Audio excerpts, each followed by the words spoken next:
जी, इस वक्त मैं मौजूद हूँ लाहौर में और मेरे हमरा मौजूद हैं ज़हीर अहमद और दुआ ज़हरा। तो उनसे पूछते हैं कि ये पूरी कहानी कैसे शुरू हुई और अब तक उन्होंने क्या इस जो केसेस थे उनमें क्या सफ़र किया और उनका जो मुस्तक़बिल के हवाले से क्या कहना है। तो सबसे पहले दुआ ज़हरा आपसे पूछेंगे, ज़हीर की तरफ भी आएंगे और ज़हीर से भी पूछेंगे कि उन्होंने उनके क्या आगे के प्लान हैं और क्या जो आपके वालिद ने केसेस दाखिल कर रखे हैं तो इनके बारे में इनकी राय क्या है। तो सबसे पहले जो लोगों का ये कहना ये है कि आप किस दिन आई और वहाँ पर किस वक्त आप टैक्सी मिली आपको और फिर उसके बाद आप जो है वो पंजाब यूनिवर्सिटी पहुँची, तो इसके बारे में थोड़ा सा क्लियर करें, लोग कंफ्यूज क्यों हैं। जी, मैं 16 अप्रैल को घर से निकली थी। 10:30-11 बजे का टाइम था। सुबह 10:30 बजे? जी, सुबह 10:30-11 बजे का टाइम था। मैं घर से निकल के अपने रोड पे गई। रोड से जाके मैंने रिक्शा लिया। वहाँ से मैं उसको कहा कि मुझे गाड़ी के जो स्टैंड होता है ना वहाँ पे उतार दे। उसने मुझे वहाँ उतारा। तो वहाँ से मैंने एक अंकल खड़े हुए थे कार के बाहर, तो ओल्ड एज के थे। उनसे मैंने पूछा कि मुझे इस तरह लाहौर जाना है। मैंने उनको कहा इमरजेंसी हो गई है, मेरे जो है ना बहुत रिलेटिव्स बीमार हैं वहाँ पे बहुत सीरियस, तो मुझे वहाँ जाना है। तो उन्होंने पूछा कि फिर किराया का पूछा। मैंने कहा आपको किराया मैं वहाँ पहुँचकर सारा किराया दिलवा दूँगी। फिर मैंने उनको दोबारा कहा कि इमरजेंसी है, मुझे वहाँ जाना मेरा बहुत ज़रूरी है। तो फिर उन्होंने कहा ठीक है। फिर रास्ते में भी उन्होंने मुझे बहुत दफ़ा पूछा कि आपको किस मजबूरी की वजह से जाना पड़ रहा है और मेरा किराया मुझे मिलेगा कि नहीं। तो मैंने उनको दोबारा ही कहा कि जो है मैं आपको आपका किराया वहाँ पे दिलवा दूँगी पंजाब यूनिवर्सिटी पहुँचकर, और रिलेटिव मेरे बीमार हैं, बहुत ज़्यादा सीरियस हैं, इसलिए मुझे जाना पड़ रहा है। तो उन्होंने कहा ठीक है। उन्होंने कहा मैं भी यहीं का हूँ, मैंने भी वापस जाना था, तो मैं भी वही सवारी वगैरह ढूंढ रहा था कि मैं किसको लेकर जाऊं, तो मैं इसलिए यानी कि वो जो टैक्सी ड्राइवर थे वो लाहौर से कराची किसी को लेकर आए थे और वापस जाना चाह रहे थे। अच्छा ठीक है, तो फिर अब बताएं कि आप पंजाब यूनिवर्सिटी किस वक्त पहुंची और क्या हुआ वहाँ पर। मैं नेक्स्ट डे 17 अप्रैल को पंजाब यूनिवर्सिटी पहुंची, तकरीबन 8-9 बजे के सुबह 8-9 बजे। वो तो एतवार का रोज़ था जी। अच्छा ज़हीर, ये बताएं कि यूनिवर्सिटी आपकी पंजाब यूनिवर्सिटी एतवार को कैसे खुलती है, इसके बारे में मैं कोशिश करूंगा कि पंजाब यूनिवर्सिटी भी जाकर लोगों से पूछूं। आप बताएं, आपकी वालदा वहाँ की एम्प्लॉय हैं, भाई वहाँ के एम्प्लॉय हैं, तो ये क्या कहानी है, फिर दुआ की तरफ वापस आएंगे। ऐसा नहीं है कि पंजाब यूनिवर्सिटी कम्प्लीटली क्लोज़ होती है। संडे वाले दिन लोग होते हैं वहाँ पे, स्टूडेंट्स भी होते हैं जिनके थीसिस वगैरह होते हैं, वो प्रिपरेशन के लिए वहाँ पे मौजूद होते हैं, तो वहाँ पे होते हैं लोग मौजूद। ओपन भी होती है ऑलमोस्ट, इतनी मतलब रेगुलर जैसे ओपन होती है उस तरह नहीं, पर सैटरडे संडे को ओपन होती है। चलिए, मैं लाहौर के अंदर मौजूद हूँ, मैं इसको भी मज़ीद जो है वो देखेंगे भी और जायज़ा भी लेंगे कि वाकई आपका ये मौक़िफ़ कि आप इतवार वाले दिन आई और पंजाब यूनिवर्सिटी खुली थी या नहीं खुली थी, फिर क्या हुआ, ज़हीर से कैसे रब्ता हुआ आपका। जी, मुझे इनका सिर्फ नंबर याद था, एड्रेस इनका नहीं पता था। मैं जब वहाँ पहुँची तो मैंने देखा कि 3-4 लड़कियाँ थी, वो बैठी हुई थी एक कॉर्नर में ना बैठी हुई थी। तो मैं उनके पास गई, मैंने उनसे पूछा कि मुझे कॉल करनी है, क्या आप मुझे कॉल करने देंगी, मुझे ना एड्रेस नहीं पता, तो मुझे कॉल करनी है। तो उन्होंने फिर मुझे बोला कि डायल करो नंबर। मैंने डायल किया तो उन्होंने पहले बात की इससे कि जो एक बाजी आई हुई है इस तरह कराची से, उन्होंने जो है आपसे बात करें। तो फिर मैंने इससे बात की कि मैं इस तरह यहाँ आई हुई हूँ, तो मैं इधर खड़ी हुई पंजाब यूनिवर्सिटी में, तुम आओ। तो ये फिर वहाँ आया था। अच्छा, तो फिर उसके बाद आप आगे निकाह हुआ आपका, उसका थोड़ा सा बताएं, किस तरीके से निकाह हुआ आपका। जी, फिर हम जब ये सब हुआ, ये आया ना, उसके बाद ये थोड़ा हैरान हो गया कि मैं इस तरह कैसे अकेले आ गई हूँ। तो इसने मुझसे पूछा भी कि तुम घर पे बता के आई हो। मैंने कहा मैं लेटर लिख कर आई हूँ। फिर हम लोग जो है ना थोड़ी, इसने कहा कि मैं वापस वगैरह भिजवा देता हूँ, तो मैं घर वाले परेशान होंगे, तो मैं अब अच्छा, ये बात ज़हीर ने आपको कही कि वापस आपको भिजवा दिए, आपके घर वाले परेशान होंगे, मैं भिजवा देता हूँ। तो मैं ना इमोशनल हो गई, रोना शुरू हो गई वहीं।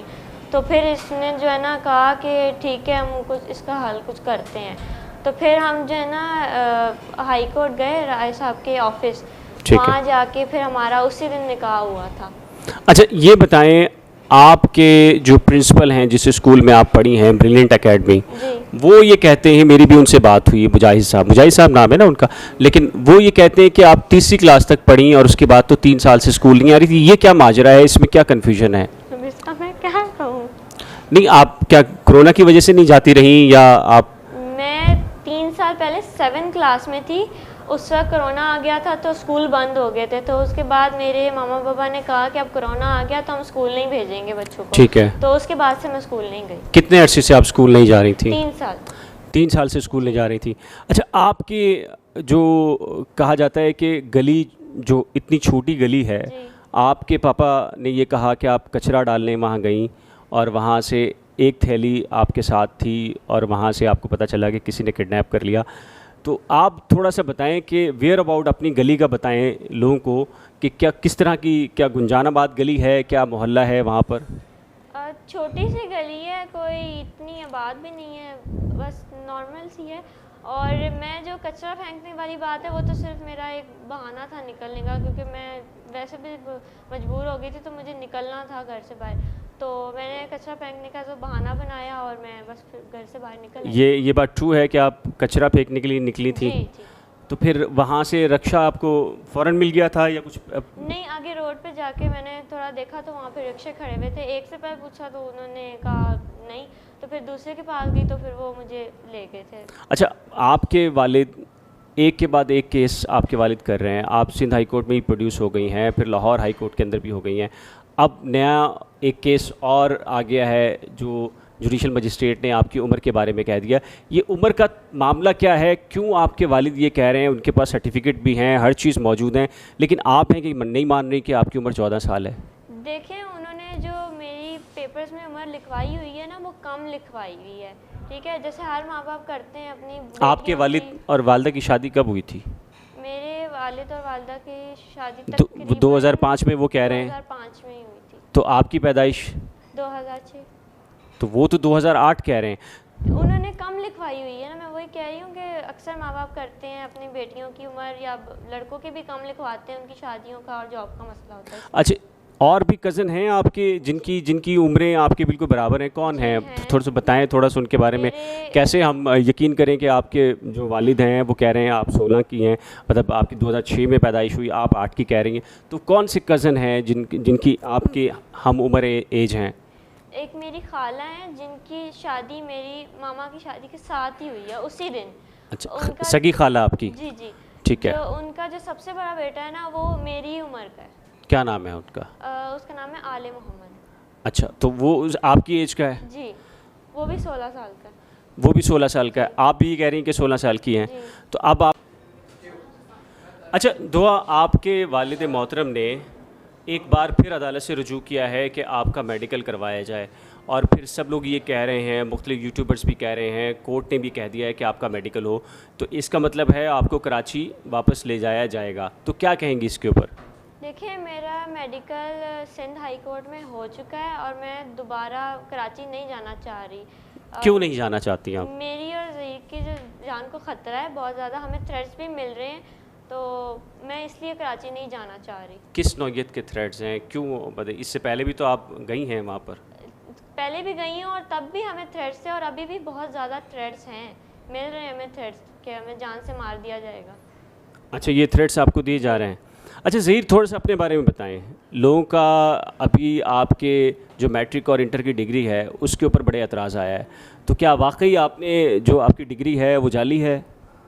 मेरी कोई डिग्री जाली नहीं है। मेरा आप रिकॉर्ड चेक कर सकते हैं, Punjab university laboratory high school से मैंने मैट्रिक किया है A+ ग्रेड्स के साथ, और वहाँ से भी आप जाके टीचर से, प्रिंसिपल से, सबसे पूछ सकते हैं, मेरा सारा रिकॉर्ड वहाँ मौजूद है। उसके बाद पंजाब कॉलेज रायवेंड कैंपस और पंजाब कॉलेज जौहर टाउन कैंपस से मैंने FSc प्री मेडिकल कंप्लीट किया, वहाँ से भी आप सारा रिकॉर्ड मेरा ले सकते हैं। और बाकी इसमें जाली वाला तो कोई ऐसा मसला है ही नहीं, या आप 22 लाहौर से भी कंफर्म कर सकते हैं, वहाँ जाके मेरा सारा डेटा वहाँ मौजूद है। अच्छा दुआ, आपके नज़दीक, बहुत सारे लोगों के नज़दीक आपके पेरेंट्स केसेस कर रहे हैं एक के बाद एक, एन मुमकिन आप ये समझती हो कि वो गलत कर रहे हैं, लेकिन वो आपकी मोहब्बत के लिए कर रहे हैं, आपकी तहफ़्फ़ुज़ के लिए कर रहे हैं, तो उन्हें क्या कहेंगी, क्या पैगाम देंगी आप? मैं उनसे ये कहूँगी कि मैं मानती हूँ मुझसे गलती हुई है और वो मुझसे बड़े हैं, मुझे माफ़ कर दें, हमारी गलती को माफ़ कर दें और हमें एक्सेप्ट कर लें, मेरे जितनी रिस्पेक्ट वो मुझे देते हैं इतनी वो मेरे शौहर को भी दें और हम दोनों को एक्सेप्ट कर लें। अच्छा, ये बात शायद आपने सिंध हाई कोर्ट में जो हाई कोर्ट के जज के चैम्बर में भी कही थी, तो उस वक्त क्या बात हुई थी आपकी? उस वक्त उन्होंने ये कहा था कि तुम जज को जाके कह दो कि तुम्हें हमारे साथ जाना है। तो मैंने उनको कहा नहीं, मैं ऐसा नहीं कहूँगी, मुझे ज़हीर के साथ जाना है, लेकिन आप सुलह कर लें, आप हम दोनों को एक्सेप्ट कर लें। तो उन्होंने कहा कि नहीं, हम ऐसा नहीं करेंगे, तुम जज को जाके यही कहो कि तुम्हें हमारे साथ जाना है। तो मैंने इनकार कर दिया था। तो वो तो दोनों जैसे ही आपको लेके वहाँ से निकले तो आपकी वालदा तो बड़े उस एतमाद के साथ जज के पास गए कि हमारी बेटी जो हमसे हमारे साथ जाना चाहती थी, तो वो क्या था? मुझे इस बात का बेहद दुख हुआ कि उन्होंने ऐसी बात की, जबकि मैंने ऐसा कुछ बोला भी नहीं। अच्छा, आप अपनी इस गलती को तस्लीम करती हैं कि जो आपने कदम उठाया ये गलत इक़दाम था? जी। क्या कहेंगी इस इक़दाम पर? ऐसी कौन सी मजबूरी थी कि आप इक़दाम उठाने पर मजबूर हुई? मेरी मजबूरी ये थी कि उन्होंने घर में एक लड़का रखा हुआ था, मेरा कज़न, जिससे मेरी शादी की वो बात कर रहे थे, जिसमें मेरी मर्ज़ी नहीं थी। ये बात तो आपके वालिद ने कुरान सर पे उठाकर कह दिए कि ऐसा कुछ भी नहीं था। लेकिन वो रह रहा था और वो उस बारे में सोच रहे थे, शादी की शॉपिंग वगैरह कर रहे थे। और उन्होंने फिर जो है वो, मैं जब इसकी बात की उन्होंने कहा कि हम तुम्हारी मर्ज़ी से शादी नहीं करेंगे, और उनसे शादी तय कर रहे थे और उसमें मेरी मर्ज़ी बिल्कुल नहीं थी। तो मैं मजबूर हो गई बहुत ज़्यादा, और मेरे पास सिर्फ दो ही ऑप्शन थे, या तो खुदकुशी या फिर इसके साथ शादी। तो मैंने फिर ये शादी का ऑप्शन चूज़ तो किया। इससे पहले ज़हीर के बारे में आपने अपनी फैमिली को बताया था? जी, मैंने बताया था। तो हम जो मीडिया वाले आपके वालिद से पूछते हैं तो वो कह रहे हैं कि नहीं, हमारी बेटी ने तो कभी जिक्र भी नहीं किया, तो वो फिर क्या है?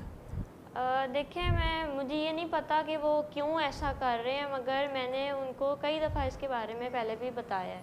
अच्छा, जस्टिस मोहम्मद अली मज़हर की अदालत या सुप्रीम कोर्ट के अंदर भी आपके वालिद पेश हुए, तो जजेस ने भी आपके वालिद को यही कहा कि आपके पास ऑप्शंस ख़त्म हो गए हैं, या सुलह सफ़ाई की तरफ या कोई और ऑप्शन मांगे। और उन्होंने कहा कि सुप्रीम कोर्ट में भी अगर हम दुआ ज़हरा को बुला लें और आपकी अलहदा मुलाकात भी करवा दें, तो उसके बाद भी अगर दुआ ज़हरा नहीं मानी तो फिर क्या होगा? अगर आप दोबारा मेडिकल हो जाता है आपका, अगर आपकी उम्र 14 साल निकलती है, तो फिर उसके बाद क्या आप अपने वालिदैन के पास जाएंगी, क्या करेंगी? इसलिए कि आपके वालिद तो ये कह रहे हैं कि मुझे अपनी बेटी चाहिए किसी भी सूरत में, तो आप फिर क्या करेंगी आप? देखिए, पहली बात तो मुझे कराची जाना ही नहीं है, और दूसरी चीज़ कि मेरा पहले ही मेडिकल हो चुका है और वो बिल्कुल सही है, और तीसरी ये कि मुझे उनके पास नहीं जाना। फिर दूसरा ऑप्शन तो आपके पास ये होगा, जैसे कि जस्टिस मुनीब अख्तर ने कहा कि ऐन मुमकिन है कि अगर आपकी उम्र का कोई डिस्प्यूट निकल आए तो आपको फिर किसी शेल्टर होम भेज दिया जाए, तो फिर ऐसी सूरत में फिर आप क्या करेंगी? आपके पास क्या ऑप्शन होगा? देखिए, मैं जहाँ भी जाऊँगी ना, ज़हीर के साथ ही जाऊँगी। अच्छा, आप कराची क्यों नहीं जाना चाहती? वजह क्या है इसके पीछे? इसकी वजह यही है कि हमारी जान को ख़तरा है बहुत ज़्यादा, हमें थ्रेट्स वगैरह मिल रहे हैं, इसलिए मैं नहीं जाना चाहती। मुझे एक सुकून की ज़िंदगी चाहिए। जी नाज़रीन, आपने जैसे कि सुना, ये गुफ्तगू यहाँ पर हुई, इसका बुनियादी मकसद इन दोनों बच्चों की जानिब से उठाया गया जो इक़दाम है उसकी हमायत करना मकसूद नहीं था। माशरे के अंदर हमेशा से चंद एक ऐसे वाक़यात एक्सेप्शनल होते हैं जिनके लिए एक्सेप्शनल रास्तों को निकाला जाता है। बच्चों ने अपनी गलती को तस्लीम किया है और वो अपने बुज़ुर्गों से ये उम्मीद रख रहे हैं कि वो सिला रहमी का मामला करेंगे।